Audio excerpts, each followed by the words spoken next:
Hello and welcome. I thank you for joining me. This is Canine, and I know it's been a week or so since I did a last video. For the few subscribers that I do have, and anybody who likes to watch what I do on a regular basis, I apologize. Since the last couple of updates, they've gotten a little bit difficult in game. I do play on a single-person server, and since the population in the game on the single servers is lower than in the multiplayer servers, they're not paying quite as close attention to the issues that we're having, and I'm having issues that are so considerable at this point that it makes it difficult to play. But I'll try and put out a video. Recently, with the last update, late last week, maybe a week ago now, they introduced dyes and things. So I'll do a quick tutorial on how to do dyes. You've got a raw material in game called the crystal, the 11051 11051. I can read. I'm having issues today, forgive me. The 11051 crystal. And I'll tell you that you pick those up off of the golems that you fight to get, what do you call it? Let's see what it's called. You make steel fire out of it. This stuff, brimstone.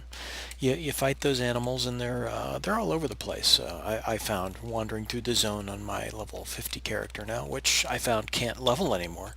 50 seems to be the cap.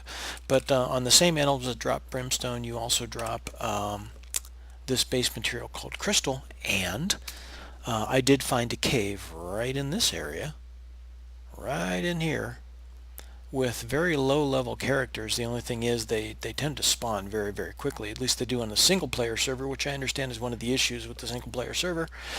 But there's a cave right in here. You get up here on the river and go in the low level characters, which are all over down here, the little ugly little dudes that need to wear pants and stuff like that. But you run in that cave and there's just crystal, little red crystal you can gather just by hitting your E key all over the place, and you can come back very easily with a couple hundred crystal in just a few minutes, and a little bit of experience in just killing those guys that are just cannon fodder. But what you do with this is you take your crystal, and what I did was I cleared out one of my furnaces. You put your crystal in there, you turn the furnace on, and what you get out of that is this stuff called glass. And what you do with the glass is you take your glass once you've melted the crystal into your manufactured component, into your refined component, and you go over to your blacksmith's bench, and you make one of these things called a glass flask mold, which I think just comes with the bench. I don't think you have to learn this one. It just comes with the bench. And once you actually have the glass flask mold, what you do with that is you put that inside your furnace with some glass. And I'm going to take my crystal out so it's concentrating on doing what we have here. And what happens when you put the mold in with glass in a furnace is you make these glass flasks, which you just saw come up here. And I'll make a couple of those. Okay, our last flask is almost done, and now it is done, and we're just going to leave this mold in my furnace for use next time around. And you'll need 3 pieces of glass, which I think take 2 crystals a piece, so 6 crystals per flask, 3 pieces of glass per flask. Say that 10 times fast. To make yourself a flask. Excuse me. And then what you do with the flask is you take it down to a water source and you fill it with water, which now that I got myself something to eat, we're going to go do. And if you've followed my other videos with this particular character, my main character built that stuff up there, and she's now 50 and can't level anymore, and it's actually kind of boring to play considering we're having issues. Oops, a little too far, and took some damage. I was trying to hit the water because I know the water is actually directly under that hand. Having issues with the game building, so I can't really build anymore. building blocks aren't going down as smoothly as they were. So we're going to select the glass flask and click use till we get a water-filled glass flask, and then we're going to take that back up to our cauldron. But yeah, the game is having some issues, and like I said, on the single player server, they're not paying as close attention to the issues that the single players are having as they are the multiplayers. At least it seems that way, because I post issues in the forums, they don't seem to get addressed. I've had a memory leak issue for weeks, literally weeks now, since I've been playing the game. I log in, and before I load in the game, I've got about 10 to 15% of the RAM that I use, and 16 gigabytes of RAM on my system that's being used, and in 60 to 90 minutes I've got 100% of my 16 gigabytes of RAM just completely taken, and the game's like crashing, which is frustrating. But that's still going on, and it hasn't been addressed and hasn't been fixed. I haven't seen any notes that anyone's paying attention to it. So here's what we're going to do with this is I've got a box in here with the things that I've found so far that that turn into dyes, and I'll just do a few of them.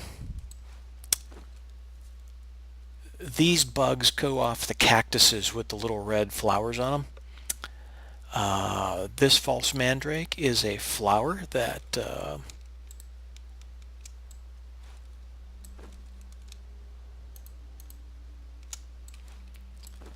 is collectible just off plants that have purple flowers on them. I haven't tried the yellow lotus blossom yet, but I don't think that makes yellow. What I did find that does make yellow is the brimstone. The brimstone is yellow, but we'll do orange ficus, and I didn't like the orange color, so I won't do too many of those for you, but where's my brimstone? There's my brimstone. I'm not going to make 200 of those. I might make 2 of them, and they take 5 brimstone each. So let me show you what happens with this thing. Into our firebolt cauldron with some heat and whatnot. I'm going to take the tar out because the tar with the brimstone makes fire steel, and we don't want to do that, so we'll just disable that by just taking a small portion of tar out. We're going to put our water-filled glass flask in there along with 2 beetles, and it's 1 beetle per. That'll make red dye. That is what you see on my leather chaps here, and on my leather trim or fur trim, which is also on my helmet. I'll put that on for you in a minute. The false mandrake I think is 1 per, and I'll do just 2 of those. And I think the orange ficus is 2 per, which leaves us with 3 more. And I think tar will make a darkening agent. Let's do 2 of those. And yellow I use, orange I don't use, so let's do this. We'll put in 2 brimstone, so we got 2, 4, 6, 8, 9. And we'll just turn that on. Missed the on button. And that should make 9 items. So the water-filled glass flask is going to pick up one of the colors and create one of the vials of dye for you. And then I'll show you how to apply that to your armor. I might even try an experiment for you while we're waiting for that to go. Let me show you one of the other things that I found, which is not on this account. Maybe we'll just make it on this account for the first time. But here's a couple of dyes.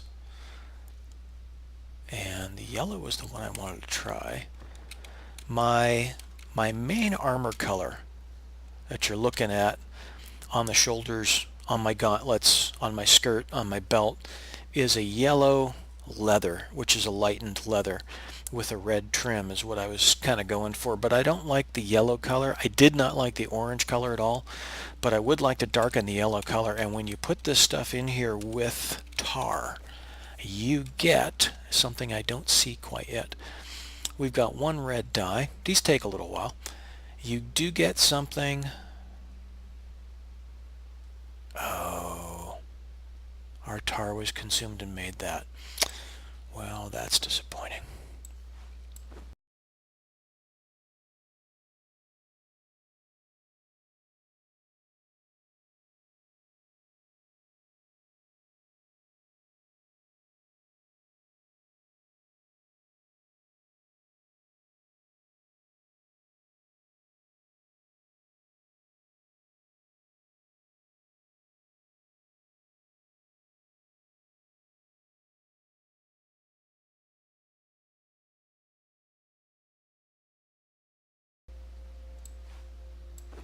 and I believe it's the tar that makes a darkening dye. And my inkling, my idea is that the darkening dye, vial of darkening agent, put in with another color, like yellow, that I'm going to test it on, will actually make a darker color of dye. We're going to test that. We'll see how that works. And maybe I get a darker color of yellow that maybe looks gold. We'll see. I certainly have enough yellow to experiment with, so if I don't like it, I can always change it back. I would like to see if we can get a darker shade of yellow. Let's try that.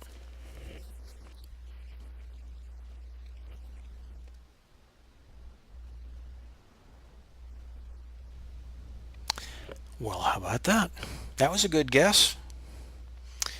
And apparently we get our glass flask back, so we can go fill it up again and reuse it. One thing I will say that on the single player server, if you manufacture a bunch of glass flasks, you don't want to leave them in your inventory like this, because if you manufacture 10, 20, 30 of them and expect to come back later, if you leave them in a stack and don't go one flask and a stack of flasks when you log back in, you will have one flask. And that's what happens on the single player server, is that when I make a bunch of arrows, if I don't put one for the server to actually pick on and take all the way down to one, number one, I lose all my arrows. It's really frustrating. So here's how actually to use some of the dyes. You put the dyes in your inventory, and let me show you what my hat looks like. My hat looks like that. Let's face the light. So the leather matches the rest of the leather, and the trim around the headband is red. I thought it looked pretty good. I don't really like the color of the yellow, but the red doesn't look too bad, even on the chaps. But let's find out what dark yellow looks like. So what we're going to do is, let me see, I'll work on the skirt because the skirt has a larger area. What I'm going to do is I'm going to come over here to the skirt, make sure it's highlighted, click on more, go to dye, and then I get panels that reflect the colors that I'm working with here. And this is the yellow, and this trim is the orange. Okay, and I have lots of yellow. I think I might change this orange. So if I wanted to change that to orange, I'd go like this, or yellow. And now it's actually closer to the yellow that's actually on the leather. But let's see what dark yellow looks like. That isn't bad. That looks pretty good with red. I like it. So we'll do that, and we only made 2 of those. We'll have to make some more dye, but we'll do that. And once I like, I like the trim, which is yellow. I changed that to a lighter color rather than orange. And what would that look like if it was red? It would look like that, or purple, and I don't like that at all. Red and purple, not for me. If I can find, however, black, purple and black are one of my favorites. So let's do this with yellow, and leave the chaps red. Go to dark yellow over here, and then save it. And that's what we end up with. Okay, we'll take another one and do this one, highlighted, more, dye, yellow section, choose dark yellow, and that's what we got. And I'll do my other colors when I'm not wasting your time. How's that sound to you? And then save it, and that's how you use the dyes. So I hope I've given you some information that you can use, that you appreciate, and I'll thank you for joining me. Hopefully I got through this quickly enough, and we'll edit it down. This is Canine, and I thank you for joining me, and if you like the information I present for you, please give me a like, and consider actually subscribing to my channel and helping me out with that. Not that I make my living doing this. A lot of guys are actually a lot better at it than I am, but hey, it's fun. And if I can make a couple bucks to invest in my next game and do this some more, hey, I'd appreciate the help. So this is Canine, and I'm out of here.